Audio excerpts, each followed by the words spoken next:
I have a story tonight that I want to tell. I don't know when. It's called Going South, and suddenly you find yourself in a situation where you can... Am I okay? My girlfriend had just made a big pile of my favorite autumn-winter food, which is deep-fried oysters, kaki fried. We were just sitting down in our apartment in Ginkakuji, just sitting down to eat those things up, and I heard the door open. I got up and looked in the other room, and there was a man I didn't know there, standing there.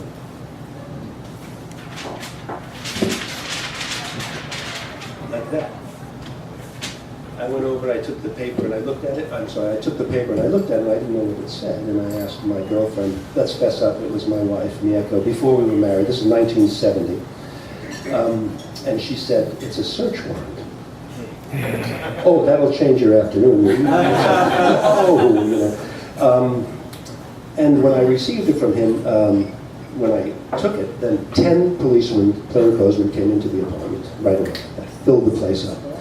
Now, why they were there and why so many, I'll tell you in a minute, but I just want to mention something about oysters. No, this is really, no, don't laugh. This is serious. Look at me, do I look like a... When you fry oysters, you drain them, you dredge them in, you dip them in milk, dredge them in flour, right? Then you put them in the egg yolk and then in breadcrumbs, and then you drop them in oil that's a little bit too hot because the temperature's going to drop. So from that point, then it's the two A's, which are affection and that other A, I can't remember.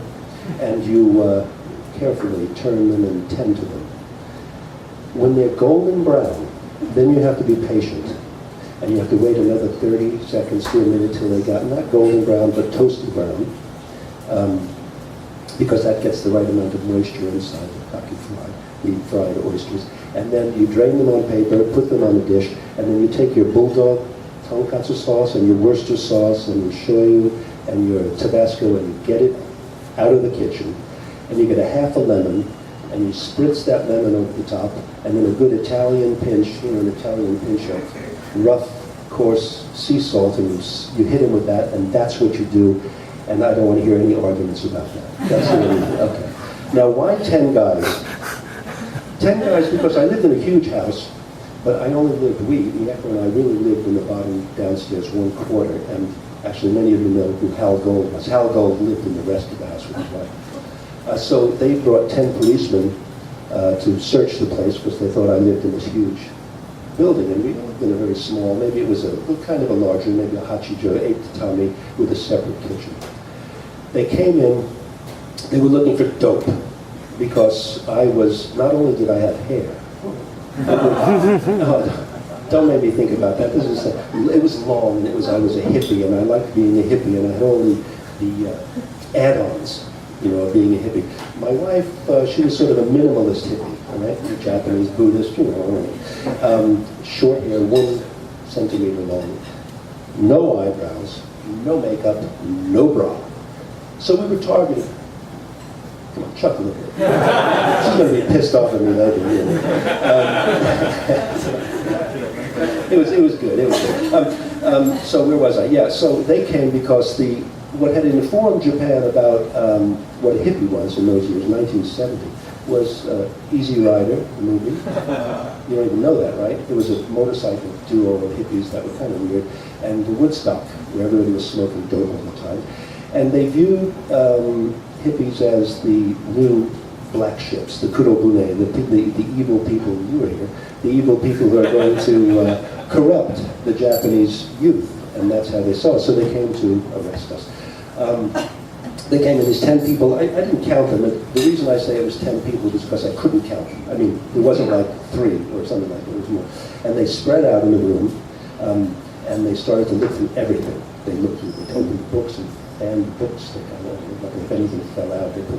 One guy set up on this little table we had with not a microscope, but a magnifier scope. I don't know what they're called, but it's not for tiny little things, it's for like magnify. And everybody else was feeding him things like an ashtray or a box or any basket with any things. He was kind of looking under that to see if there were any leaves or any trace of anything in there.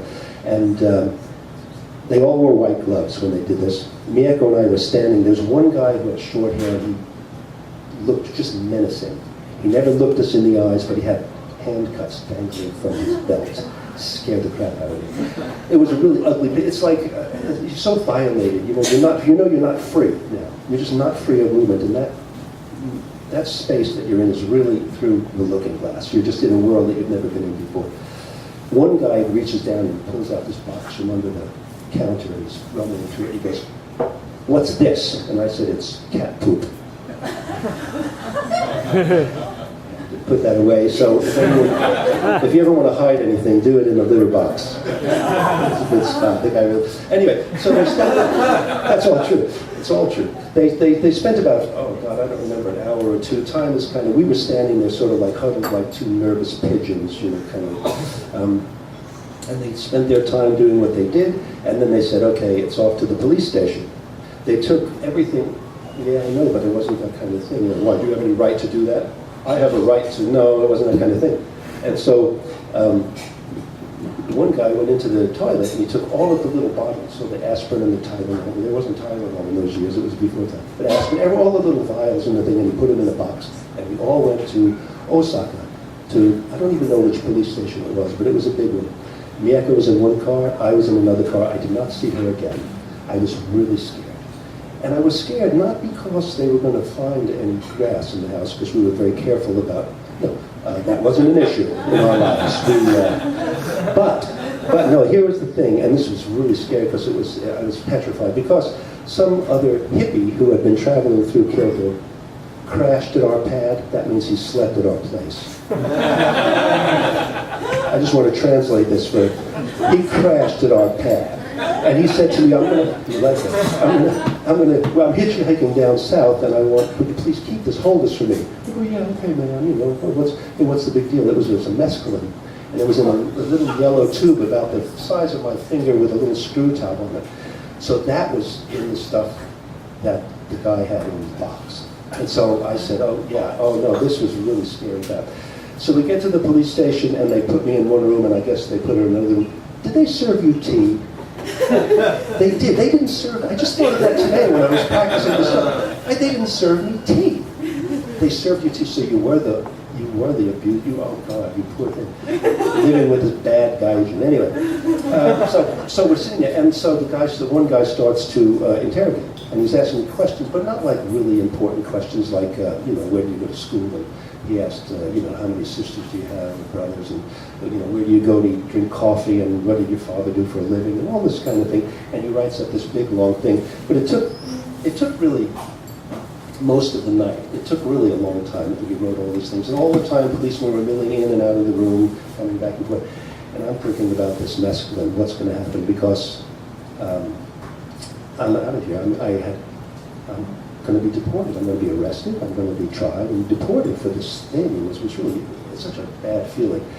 I probably wouldn't be able to even go back to the apartment except with an escort to get my belongings. Never have a chance to say a proper goodbye. It would be my girlfriend. We have no legal status here. So it was like a really scary place to be, and I was going to be thrown out of this place.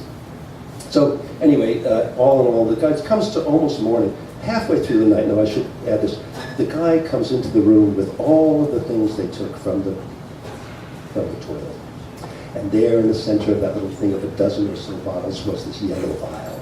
And it was the telltale heart. It was calling at me, you're a goner, you're finished. And I was going, oh God, this was good.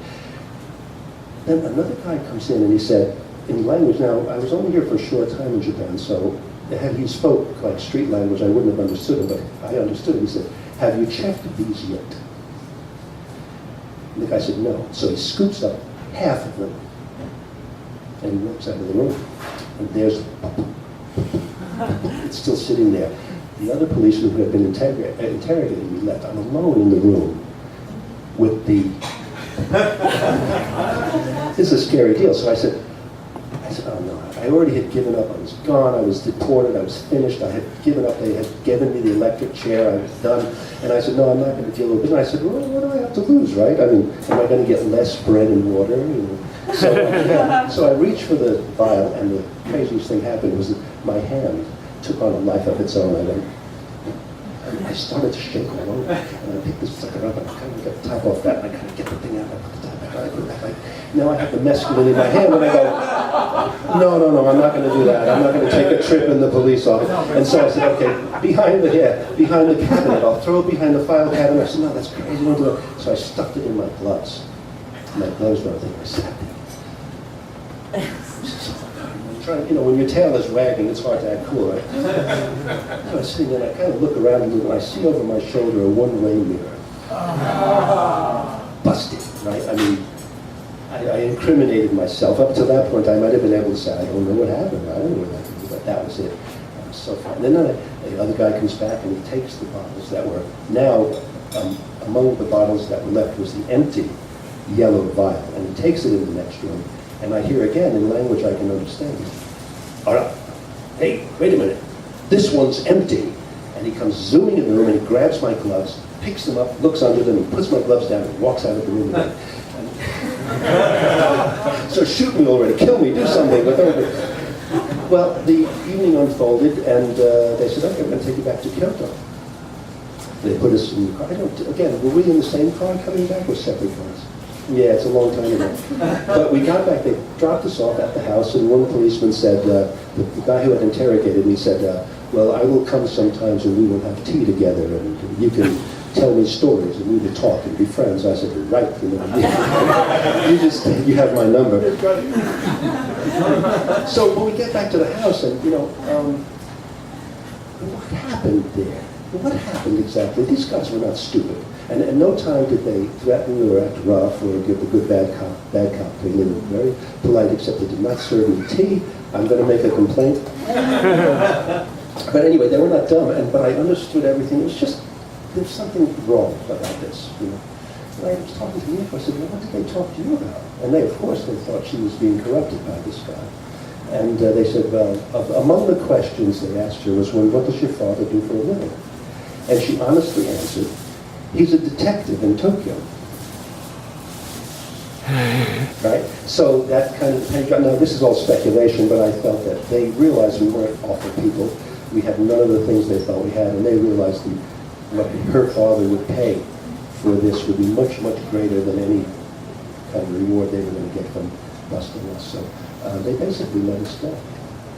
That's it. And anyway, there's no point to the story except that's what happened. But one other thing, I don't think when you go through the looking glass, you never really come back completely. It's always residual stuff happening with you. It's every experience, even the ones that we don't notice, that's what we call experience, and that's what we call the things that make us who we are. It changes that you go through. Anyway, that's my story.